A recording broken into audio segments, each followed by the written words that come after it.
Hello, everyone, and welcome back to Dinner for Two. I'm Kathy, and I am sitting here with this chocolate. Oh, here, Stanley. Welcome. All right. Hi, hubby. How's it going? It's going. Let's talk to people today about triggered. Triggered is such it's one of those words now that we hear a lot, but it has a really, really big meaning. Right. A really big meaning. So let's talk about being triggered and when love feels like a landmine. Now, we've had a lot of personal conversations about Yes, things that you wind up stepping on that you didn't even know that were there. exactly. So this ought to be really interesting. Yeah, let's talk about it. One of the things I like about it, though, is if we did it or if it was a problem, we're going to say it. Absolutely. Yeah, it's definitely because there is nothing that is perfect and we are still navigating this thing. And we try to share with you the things that we have gotten right or that we are getting right or that we found a good way to try to get right. But it doesn't mean that we're perfect. It definitely means, because I do know that there are some things that trigger me. Right. And so if somebody were to ask you, what is a trigger? I mean, I've heard the term, I've heard people say it, and I probably even said it a couple of times, but what is it that I really mean when I say triggered? So a trigger is something that is happening in the present that reminds you of a wound from the past. Okay. It's something that takes you to a place that you've been before and you respond as though it's happening right now.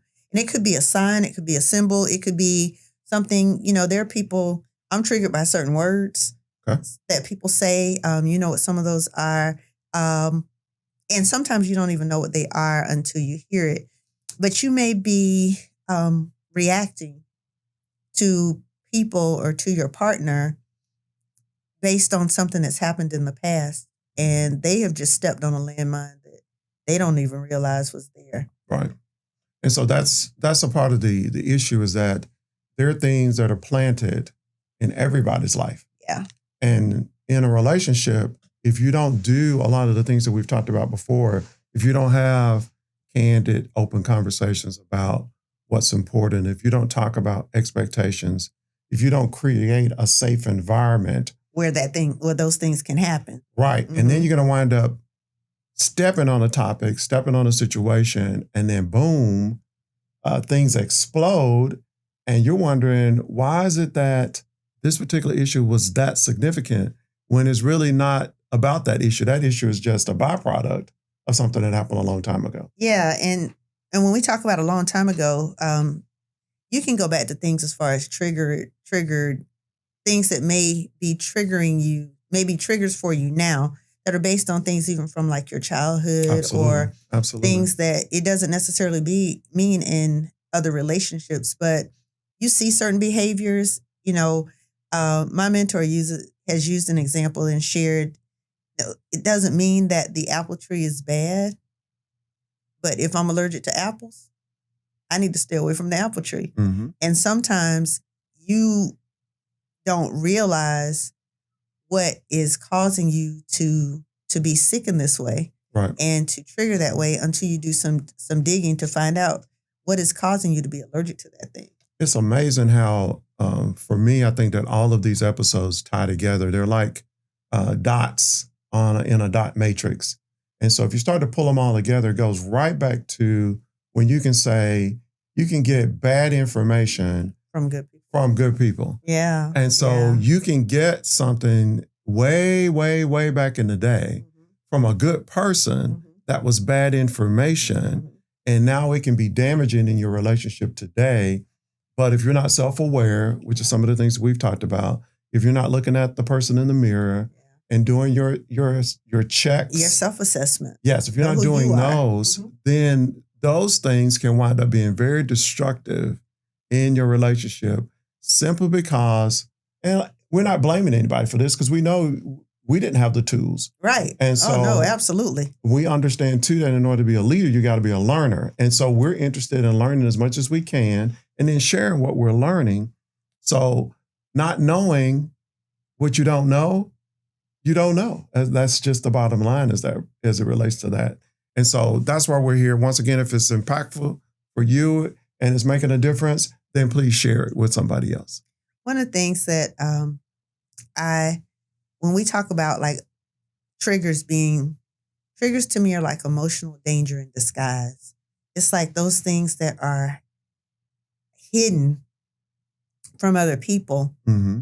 but they have such a large impact on you. And I think about, there was a statement that I had about, you may be reacting in the moment to your partner, but really what you're responding to and what your nervous system is responding to is your history.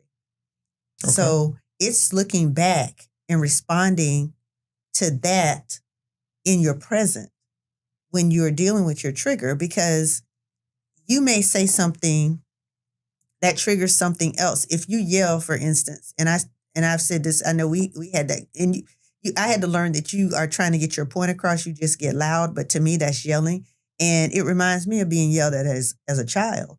So I'm like, no, I'm not going to be yelled at. Like, don't yell at me.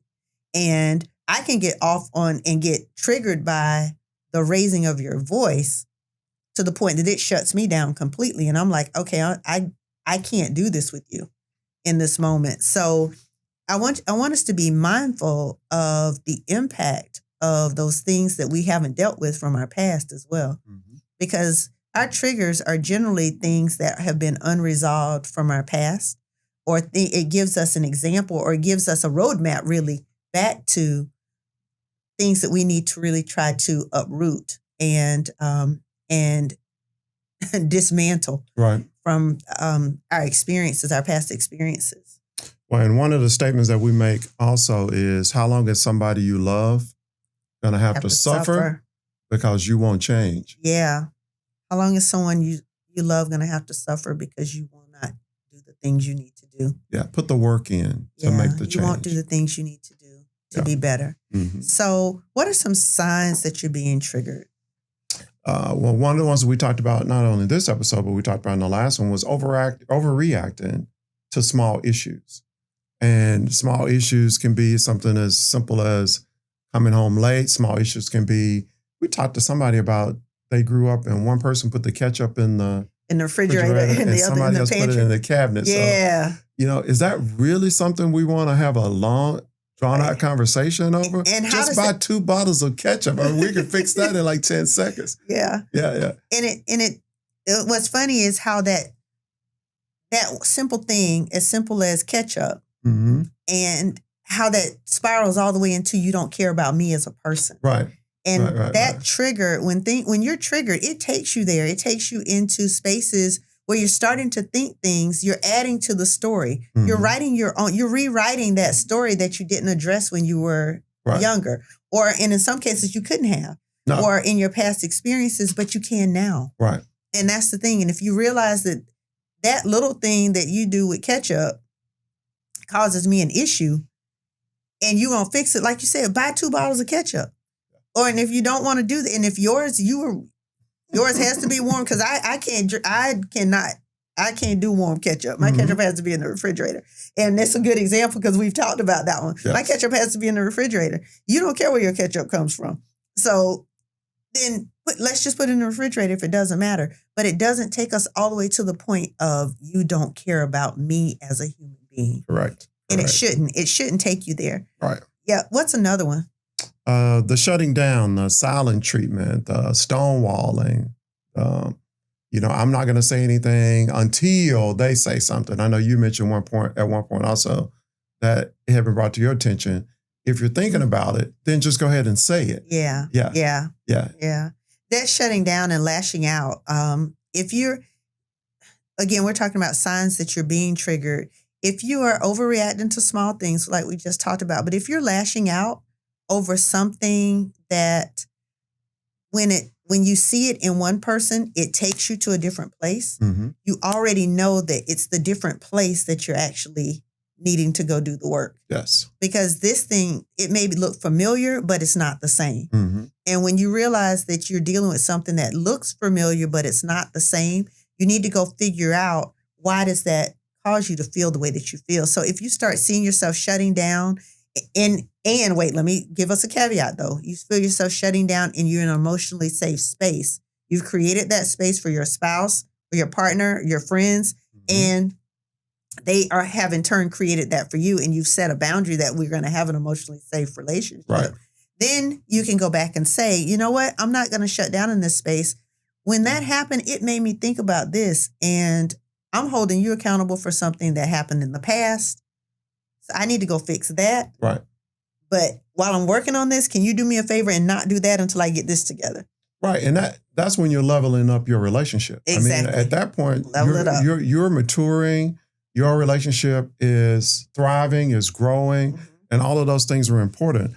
And so I think that we may have just really nailed something with that one, because now you're bringing back all those elements, and we're showing the importance of making sure that you're utilizing all of the skills that you're getting, because that would be effective.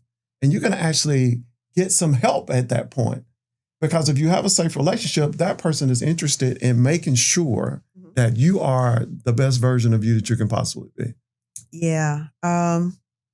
There's some physical signs too, though. There's some things that happen to you when you're getting triggered that can help you realize that that's what's going on. And one would be, you get a racing heartbeat. You start to feel yourself getting warm inside. Like you start to feel that feeling. Sometimes you get knots in your stomach. Sometimes you start to feel hot. Right. Like, just kind of hot. You start lashing out at people. You get angry, and it goes from something where you could have been very jovial a few moments ago, and then this thing happens and you just instantly go there. You instantly get angry. You start to tear. You can get have tears, or start feeling like you're about to burst. Their inability to think rationally, and that's the thing that gets us in trouble, because when we're triggered and we're really dealing with what that thing that happened originally in this moment with a person that didn't do it, or maybe they did, but you're dealing with this situation with that energy. Right. It's been pent up in you so long, it's going to come out in a way that you're not thinking clearly. Right. So it's going to end up having a larger impact than it would have if you would just take a moment and say, I'm being triggered by that. It's taking me here.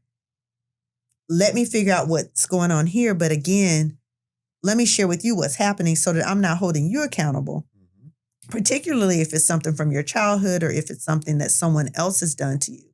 Then let's deal with what we're talking about right now. I need to be aware that this just caused me to go here. So give me a second so I can pull myself together so that I can deal with what's in front of me and not what's behind me. Right. 100%. Yeah. And so as you were talking about, how do you recognize and regulate? So we want to recognize the emotions feel bigger than the moment. When you see that the emotions are feeling bigger than the actual moment that you're encountering, take a time, take a beat, take a few minutes, count to 10, whatever your strategy is in that moment, and then just realize where you are, then regulate. So you want to practice grounding techniques. And our recommendation here is breathing, taking some deep breaths. For me, I like to call it a little soak time. So for me, I like to say, hey, I'm going to need a minute. That was a lot. That was a lot that we just talked about. Yeah. Let me just take a moment. Yeah. And then lastly, we want to talk about repairing. Yeah. Because resolution, once again, previous episode, we talked about resolution's got to stay on the table. And so we want to look to help repair whatever this issue is that we're talking about. Yeah. Once you calm down, I want to go back to regulate just for a second. Because again, the three things that we're asking you to do is to recognize, regulate, and then repair.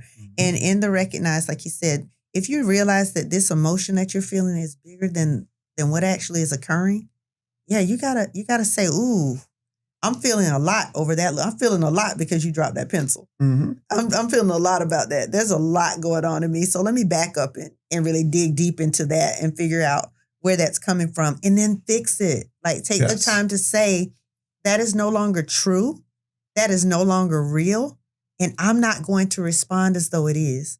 And you may have to say it to yourself when it comes up, because again, none of this is easy. And it's not like you just go say, okay, it's no longer real, so I'm forget it. Right. No, it's real. It's real to you. So then you have to say, you know what? This is no longer true. This is no longer accurate. This is no longer where I am. I'm no longer in that space. So my emotions right now, what I'm giving right now is way too much for this thing because you dropped a pencil. Right. So let me fix that. But in the regulate piece, we talked about, the breathing techniques. But one of the things I try is if I need to take a moment, I just stop and I look around and I look for 5 things that I see.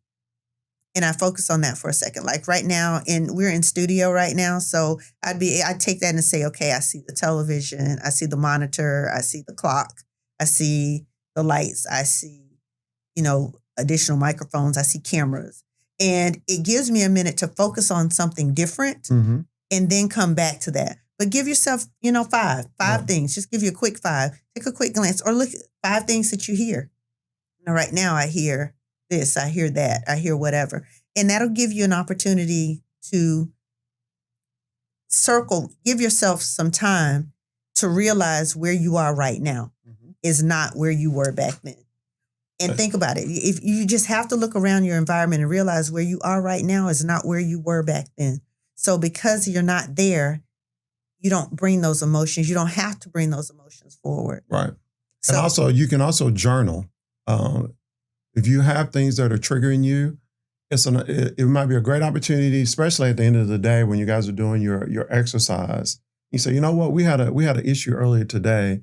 Let's just write down what transpired, and then how we worked to move past whatever it is, or if we haven't moved past it, and just be honest and like you said earlier, authentic about where you are. And if we haven't moved past it, let's just write it down so that we can have a jumping off point and figure out, okay, this is what now. So, because you need to have a PhD in your spouse, right? So I need to know what it is that bothers you. So now I can say, okay, well, I wrote that down last Thursday. This was an issue for her. What I don't want to do is I don't want to bring that up. Well, let's talk about how we can work to move past whatever it is. Yeah, that's the whole repair. Yes. So like you said, it's again, we recognize, we regulate, and then we repair. And that's part of the repairing is going back, circling back and having the conversation about what actually occurred. Right. And being honest about that. But again, that goes back to last episode, and that means that you have to have a safe space to be able to do that. Yes. So it is always your responsibility to be creating a safe space for your spouse. Excellent. And holding them accountable for creating the same for you. Creating the same for you. So what do we do when your partner isn't the problem, but they catch the pain? Yeah. I can't even tell you how many times we've had that conversations with people about why am I getting the grief for something that I didn't do? And so a lot of times you're just convenient. And if they've never actually articulated what the problem is, or you've never even gotten a story about what the problem is, you don't know that there was some abuse. You don't know that there was some neglect in the past. And so that's not something that you can deal with. So that's why we encourage you to, one, be open and honest about whatever it is that's really bothering you, and so that you can actually get some real help from the person that's saying that they love you and they care about you and they want the best for you. And even if you can't get it there until they're ready to give you that, then get it. At least you'll know that you need it and you can get it from somewhere. Excellent. Get a coach. Definitely get a coach. Definitely reach out. You can reach out to me. You can reach out to us. Get a coach. Get something that will help you to see, help you to be able to move forward in that space and to apply some strategies that actually work. And it's important to remember that the person that you're dealing with in the moment, they're not your enemy. And they didn't do the thing that's causing you the pain that you're feeling right then. Right. They didn't necessarily do that thing. So they didn't plant that landmine. So give some grace when you realize that they've stepped on it. Just give them some grace and tell them, ooh, that was a landmine. And I was about to give you the business, but you don't deserve that. Right. Because that's not yours. It was you did it, triggered it, but that's not your stuff. Right. So I can't hold you accountable for that. And then think about how much better they would feel. Right. That too goes a long way in creating a safe space for your spouse. Being honest about what it is that you're feeling and then letting them know that they're not responsible for it. Because inevitably in a relationship, you're going to create a trauma landmine or a trauma map. There's going to be a trauma map in your relationship. And so there's going to be areas and situations that there's a diagram that's going to happen, and you're going to wind up in the same spot until you actually deal with whatever that issue is. Yeah, true. Good stuff. Good stuff. Good stuff. So just stop punishing your spouse for past stuff. They didn't do it. They didn't do it. And the question now is, do you tiptoe or do you tell the truth? I have to tell the truth. Yeah. I have to tell the truth, because tiptoeing is not going to lead to the resolution that we have talked about before, that you got to have on the table at all times. So make sure you don't tiptoe. Talk about whatever it is that you need to talk about. Yeah, and I want you to do that with compassion, but not codependence. Okay. And so when someone brings something to you, you can have compassion, but don't take that on, because they still have to go do the work. So I know a lot of times people will say, oh, well, this makes her feel bad, so I don't need to do certain things or whatever. And that's true if that's the resolution. But it doesn't mean that you don't have to go do the work. So I can have compassion for your past and compassion for how that makes you feel in your present, in this moment.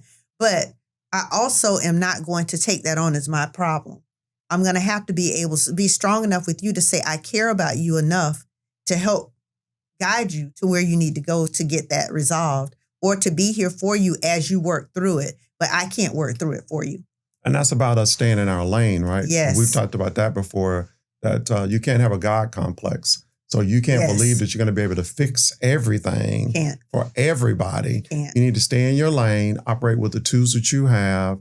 And then that way, everybody has an opportunity to grow without you bleeding over into an area where you're ill-equipped. Exactly. Yeah. And being that is so huge. Thank you for sharing that, because again, often we bleed into areas that we just don't have the bandwidth for. And I would say all the time, I would tell people, if you're going to do something with children, particularly when we were in schools, and when I was in schools, and I would have these groups coming and saying they want to mentor, they want to do something. And my biggest thing would be, if you are not going to be consistent, if you don't have a program that's consistent, and you're just like one of these people that's going to drop in and out, stay out. Because we don't want to create a situation where people are dependent on you being here, and you just create another scenario for disappointment. Right. So I've turned mentors away because they couldn't guarantee that they would be consistent for the kids. You're not going to get your volunteer hours here. Exactly. Yeah. You're not. You need to come with a purpose. Yeah. If you're going to come here. Yeah. You need to have something more than just a paper for me to sign off that you did something. So with that being said, last thing is I want to talk about creating safe words and signals that you can that are honored, because it's great to have safe words and signals and say, okay, when I say, what's the one that oh gosh, what was it? I don't want to call their names, but you know who I'm talking about.